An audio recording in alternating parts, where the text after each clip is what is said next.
माँ, माँ, अरे क्या माँ माँ कर रहा है? बकरी का बच्चा है क्या? अरे माँ, मजाक छोड़ो। मुझे फाइनली वो मेन चौराहे वाली दुकान मिल गई है। अब देखना, आपका बेटा दुगनी स्पीड से पैसा कमाएगा। ओफो, ये क्या? मेरी ऑनलाइन मेकअप क्लास चल रही है। इतनी जोर से क्यों बोल रहे हो आप दोनों? अरे मेरी धर्म पत्नी जी, मेकअप क्लास बाद में करना। वो चौराहे वाली दुकान मिल गई है हमको। अरे वाह, रुको, मैं अपनी माँ को फोन लगाकर बता देती हूँ। अरे मैं भी अपने रिश्तेदारों को बता देती हूँ। कितनी खुशी की बात है। हाँ, मैं भी अपने दोस्तों को बता देता हूँ। 1 हफ्ते बाद रजिस्ट्री है। बस, घर में खुशी का मौका था। उन तीनों ने अपने अपने फोन उठाए और लोगों में बात फैलाना शुरू कर दिया। और रही सही कसर, श्वेता बहू ने अपने पड़ोस में सबको बताकर कर दी। अरे वर्मा आंटी, अब हम भी जल्दी कार ले लेंगे। घर का रेनोवेशन होगा और ठाट से रहेंगे हम भी। अरे ऐसा क्या हुआ? लॉटरी बाटरी लग गई है क्या? अरे इस बार चौराहे वाली मॉल में हमको भी दुकान मिल गई है। दुकान नंबर 21, जो एकदम चौराहे पर है। अब ग्राहक बढ़ेंगे तो आमदनी भी बढ़ेगी ही ना। अरे वाह, कितनी खुशी की बात है। मैं बहुत खुश हूँ तुम्हें इतना खुश देख के।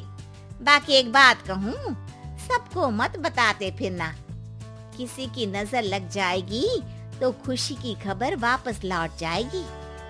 हैं? ऐसे थोड़ी ना होता है। अब डरा रही हूँ। अरे सही कह रही हूँ। काली नजर कहते हैं इस चीज को, जब आप किसी को कुछ बताओ और वो काम बिगड़ जाए। अरे लेकिन मैं तो... तुमने सबको बता दिया ना? हाँ, फोन लगा लगा के। अब बच के रहना। काली नजर बड़ी खतरनाक होती है। श्वेता इतनी खुश रहती है कि वो वर्मा आंटी की बात पर ध्यान ही नहीं देती, जबकि पड़ोस में और भी लोगों से खुशी की खबर शेयर करती रहती है।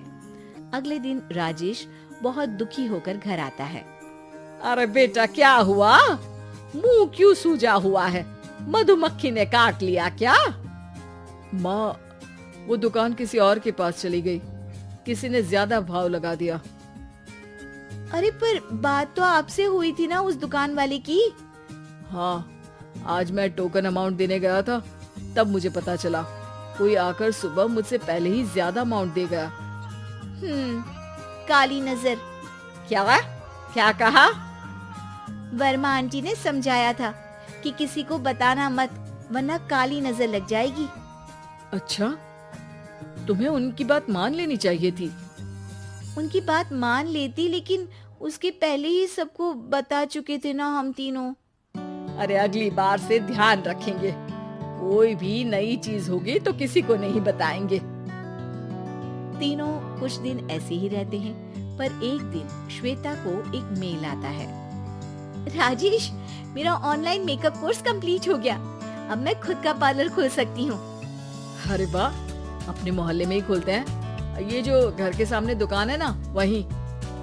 हाँ, यहाँ सस्ती भी मिल जाएगी। अगले दिन श्वेता वर्मा आंटी के पास जाती है, मिठाई का डब्बा लेकर। अरे आओ आओ, कैसे आना हुआ? जोर से नहीं बोलूंगी। वो सामने वाली दुकान है ना, वहाँ मैं अपनी पार्लर की दुकान खोलने वाली हूँ। उसकी मिठाई है। अरे वाह, बहुत बधाई हो तुमको। हाँ, मैं कमाने लगूंगी तो राजेश पर पूरे घर का बोझ नहीं रहेगा ना आंटी जी। ये तो है, पर ये बता कि तूने ये बात किसी और को तो नहीं बताई ना?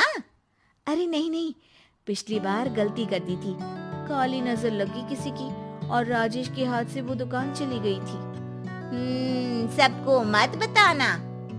चलो मैं चलती हूँ, कल दुकान की बात करने भी तो जाना है। अगले दिन श्वेता दुकान के लिए मालिक से बात करने जाती है। अरे लेकिन दुकान तो हम कल रात को ही किसी को दे चुके हैं। कल ही? हाँ, कल ही। 2 दिन बाद कोई यहाँ पार्लर भी खोल लेगा। अब कहीं और दुकान देख लीजिए। अरे पर हमको भी तो पार्लर ही खोलना था। भाई एक ही दुकान है, आधी आधी तो नहीं दे सकता ना मैं। राजेश और श्वेता घर पर हताश होकर आ जाते हैं। इस बार तो किसी को बताया भी नहीं था, अब किसकी काली नजर लग सकती है। सुनो, तुमने माँ को बताया था क्या? अरे कैसी बात कर रही हो, माँ की नजर थोड़ी ना लगेगी।